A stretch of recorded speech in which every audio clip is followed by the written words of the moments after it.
Hi ರೀ, ಎಲ್ಲರಿಗೂ ನಮಸ್ಕಾರ ರೀ. ನಾನು ಸಿರಿ ಅಂತ ರೀ.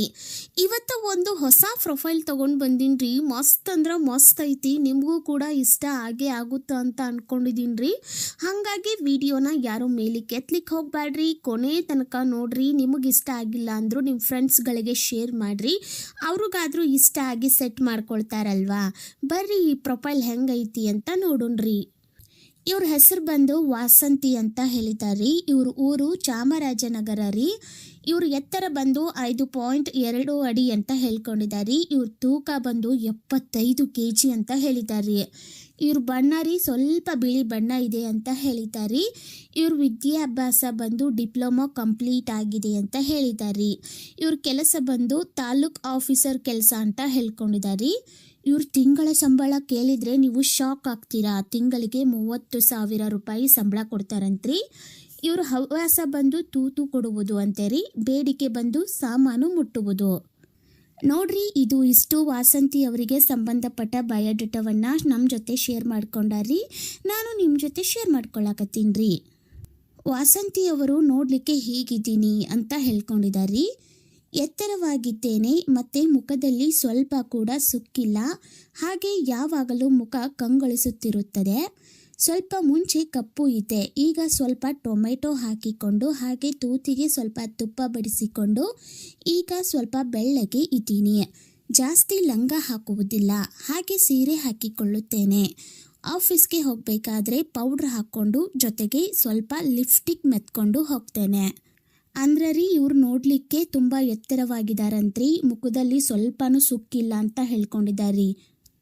ಇವ್ರ ಮುಖ ಯಾವಾಗಲೂ ಚಂದ್ರನ ಥರ ಹೊಳಿತದಂತ ಹೇಳಿದ್ದಾರೆ. ಇವ್ರು ಮೊದಲ ಕಪ್ಪಗಿದ್ರಂತ್ರಿ, ಈಗೀಗ ಸ್ವಲ್ಪ ದೆಂಗಿಸ್ಕೊಂಡು ಬೆಳ್ಳಗಾಗಿನಿ ಅಂತ ಹೇಳ್ಕೊಂಡಿದ್ದಾರೆ. ಇವ್ರು ಜಾಸ್ತಿ ಲಂಗ ಹಾಕಲ್ಲಂತ್ರಿ, ಹಂಗೆ ಸೀರೆ ಹಾಕ್ಕೊಳ್ತಾರಂತ್ರಿ. ಆಫೀಸ್ಗೆ ಹೋಗ್ಬೇಕಾದ್ರೆ ಸ್ವಲ್ಪ ಪೌಡ್ರ್ ಹಾಕ್ಕೊಂಡು ಜೊತೆಗೆ ಲಿಪ್ಸ್ಟಿಕ್ ಹಚ್ಕೊಂಡು ಹೋಗ್ತಾರಂತ್ರಿ. ನಿಮ್ಗೇನಾದರೂ ಇಷ್ಟ ಆಯಿತು ಅಂದರೆ ಕಮೆಂಟ್ ಬಾಕ್ಸ್ ಒಳಗೆ ತಿಳಿಸ್ರಿ. ವಾಸಂತಿ ಅವ್ರು ಹೇಳ್ಯಾರಿ ವರ ನೋಡಲಿಕ್ಕೆ ಹೆಂಗಿರ್ಬೇಕು ಅಂತ ನೋಡೋಣ ಬರ್ರಿ. ನೋಡೋಕೆ ಶಾರುಖ್ ಖಾನ್ ಅಂತೆ ಅಗಲವಾಗಿ ಹಾಗೂ ಕುಳ್ಳಗೆ ಇರಬೇಕು, ಜೊತೆಗೆ ಬೆಳ್ಳಗೆ ಇರಬೇಕು. ನಾನು ಮನೆಗೆ ಬರುವುದನ್ನು ಕಾಯುತ್ತಿರಬೇಕು. ದಿನ ನನ್ನನ್ನು ಮಾತನಾಡಿಸುವುದಕ್ಕೆ ಮನಸ್ಸಿನಲ್ಲಿ ಚಡಪಡಿಸುತ್ತಿರಬೇಕು. ಪ್ರತಿದಿನ ರಾತ್ರಿ ನಾನು ಬರುವ ಮುಂಚೆನೇ ಅವರೇ ಊಟ ಮಾಡಿ ಬಡಿಸುವಂತೆ ಸಿದ್ಧನಾಗಿರಬೇಕು. ಅವನು ಕುಡಿಯುವ ಅಭ್ಯಾಸವನ್ನು ಹೊಂದಿರಬೇಕು, ಜೊತೆಗೆ ಹೆಗಲ ಮೇಲೆ ಹಾಕಿಕೊಂಡು ದೆಂಗುವಂಥ ಕೆಪಾಸಿಟಿ ಇರಬೇಕು. ಅಂದ್ರೆ ರೀ, ಶಾರುಖ್ ಖಾನ್ ಹೀರೋ ಇದಾನಲ್ರಿ, ಅವನ ಥರ ಅಗಲವಾಗಿ ಸ್ವಲ್ಪ ಕುಳ್ಳುವಾಗಿ ಬೆಳ್ಳಗೆ ಇರ್ಬೇಕಂತ್ರಿ. ಮತ್ತು ಈಕಿ ಬರುವುದನ್ನು ಅವ್ರು ಕಾಯ್ತಿರ್ಬೇಕಂತ್ರಿ. ಈಕಿನ ಮಾತಾಡ್ಸೋದಕ್ಕೆ ಅವ ಮನಸ್ಸೊಳಗೆ ಚಟಪಡಿಸ್ತಿರ್ಬೇಕಂತ್ರಿ.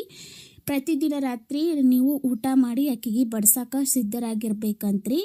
ಅವನು ಕುಡಿದ್ರೂ ನಡಿತೈತಿ, ಕುಡಿಲಿಲ್ಲ ಅಂದರೂ ನಡಿತೈತಿ, ಹೆಗಲ ಮೇಲೆ ಹಾಕ್ಕೊಂಡು ದೆಂಗುವಂತ ಇರಬೇಕು ಅಂತ ಹೇಳ್ಕೊಂಡಿದ್ದಾರೆ. ಇವ್ರ ಕೆಲಸದ ಬಗ್ಗೆ ಸ್ವಲ್ಪ ಮಾಹಿತಿ ಕೊಟ್ಟಾರಿ. ಏನು ಅಂತಂದ್ರೆ ಬೆಳಗ್ಗೆ 10ರಿಂದ ಸಂಜೆ 5ರವರೆಗೆ ಕೆಲಸ ಇರತ್ತಂತ್ರಿ. ಸಂಜೆ 5 ಗಂಟೆ ಕೆಲಸ ಅಷ್ಟರೊಳಗೆ ಮುಗಿಯತ್ತ. ನನ್ನ ಕೆಲಸ ಮುಗ್ದಿಲ್ಲ ಅಂದ್ರೂ ಒಂದು ವೇಳೆ ನಾನೇ ಮನೆಗೆ ಹೋಗ್ತೀನಿ ಅಂತ ಹೇಳಿದ್ದಾರೆ. ಅಗ್ರಿಕಲ್ಚರ್ ಬಗ್ಗೆ ಹಾಗೂ ಇತರ ಮಾಹಿತಿ ಬಗ್ಗೆ ಮಾಹಿತಿಯನ್ನು ಕೊಡೋದೇ ಇವ್ರ ಕೆಲಸ ಆಗಿರತ್ರಿ. ನಮ್ಮ ಆಫೀಸ್ನಲ್ಲಿ ಕೆಲಸದ ಜವಾಬ್ದಾರಿಗಳನ್ನು ಯಾರೂ ತೆಗೆದುಕೊಳ್ಳಲ್ಲ, ಎಲ್ಲರೂ ಅಷ್ಟಕ್ಕಷ್ಟೇ ಇರ್ತೀವಿ ಅಂತ ಹೇಳ್ಕೊಂಡಿದ್ದಾರೆ.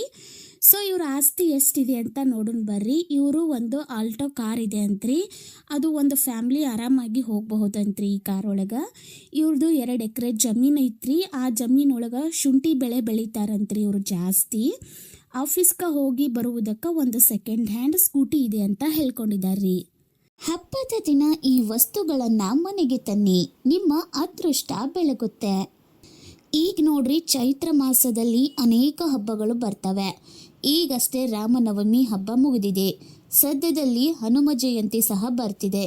ಜ್ಯೋತಿಷ್ಯ ಶಾಸ್ತ್ರದ ಪ್ರಕಾರ ಈ ದಿನ ಕೆಲವು ವಸ್ತುಗಳನ್ನು ಖರೀದಿ ಮಾಡಿ ಮನೆಗೆ ತಂದರೆ ಅದರಿಂದ ಅದೃಷ್ಟ ಬರುತ್ತೆ. ಅವು ಯಾವುವು ವಸ್ತುಗಳು ಅಂತ ನೋಡೋಣ ಬರ್ರಿ. 1. ಕುಂಕುಮ. ಹನುಮಂತನಿಗೆ ಕುಂಕುಮ ಎಂದರೆ ಬಹಳ ಇಷ್ಟ ಎಂಬುದು ಎಲ್ಲರಿಗೂ ಗೊತ್ತಿದೆ. ಹಾಗಾಗಿ ದೇವಾಲಯಗಳಲ್ಲಿ ಹನುಮಂತನಿಗೆ ಕುಂಕುಮವನ್ನು ಹಚ್ಚಲಾಗುತ್ತದೆ. ನೀವು ಹನುಮನ ಜಯಂತಿಯಂದು ಮನೆಗೆ ಕುಂಕುಮವನ್ನು ತಂದರೆ ತುಂಬ ಒಳ್ಳೆಯದು ಎನ್ನಲಾಗುತ್ತದೆ. 2. ಗದೆ. ಎಲ್ಲರೂ ಗಮನಿಸಿರಬಹುದು, ಹನುಮಂತ ತನ್ನ ಕೈಲಿನ ಗದೆಯನ್ನು ಇಟ್ಟುಕೊಂಡಿರುತ್ತಾನೆ. ಆ ಗದೆಗೆ ದೊಡ್ಡ ಮಹತ್ವವಿದೆ. ಇದನ್ನು ಹನುಮನ ಆಯುಧ ಎನ್ನಲಾಗುತ್ತೆ. 3. ಕೋತಿಯ ಸಣ್ಣ ಮೂರ್ತಿ. ಪುರಾಣಗಳು ಹನುಮನನ್ನು ಕೋತಿಯ ರೂಪದಲ್ಲಿ ವರ್ಣಿಸುತ್ತೇವೆ. ಈ ರೂಪವನ್ನು ಅದೃಷ್ಟದ ಸಂಕೇತವೆಂದು ಪರಿಗಣಿಸಲಾಗುತ್ತದೆ. 4. ಕೊಡಲಿ. ಹನುಮ ಜಯಂತಿಯಂದು ಈ ಎಲ್ಲ ವಸ್ತುಗಳ ಜೊತೆಗೆ ಕೊಡಲಿಯನ್ನು ಸಹ ತರಬೇಕು ಎನ್ನಲಾಗುತ್ತದೆ. ಮನೆಯಲ್ಲಿ, ಮುಖ್ಯವಾಗಿ ನಿಮ್ಮ ಮನೆಯಲ್ಲಿ ವಾಸ್ತು ದೋಷವಿದ್ದರೆ ಅದನ್ನು ಹೋಗಲಾಡಿಸಲು ಈ ಕೊಡಲಿ ಸಹಾಯ ಮಾಡುತ್ತದೆ. ಈ ಮೇಲಿನ ವಸ್ತುಗಳು ಧನಾತ್ಮಕ ಶಕ್ತಿಯನ್ನು ಹೊಂದಿದ್ದು ಅದು ಮನೆಯಿಂದ ಸಮಸ್ಯೆಗಳನ್ನು ತೆಗೆದುಹಾಕ್ತವೆ. ಇವು ಮನೆಯಲ್ಲಿ ಶಾಂತಿ ವಾತಾವರಣವನ್ನು ಸೃಷ್ಟಿಸುತ್ತವೆ. ನೋಡ್ರಿ, ಇದು ಇಷ್ಟು ವಾಸಂತಿಯವರಿಗೆ ಸಂಬಂಧಪಟ್ಟ ಸಂಪೂರ್ಣ ಮಾಹಿತಿಯನ್ನು ನಾನು ನಿಮಗೆ ಶೇರ್ ಮಾಡಿದ್ದೀನಿ ರೀ.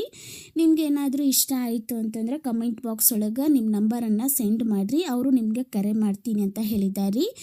ನಮ್ಮ ಚಾನಲನ್ನು ಯಾರ್ಯಾರು ಸಬ್ಸ್ಕ್ರೈಬ್ ಮಾಡಿಲ್ಲ ಪ್ಲೀಸ್ ಸಬ್ಸ್ಕ್ರೈಬ್ ಮಾಡ್ಕೊಳ್ರಿ. ಮತ್ತು ಹೊಸ ಹೊಸ ವಿಡಿಯೋಗಳು ಬರ್ತಾವ.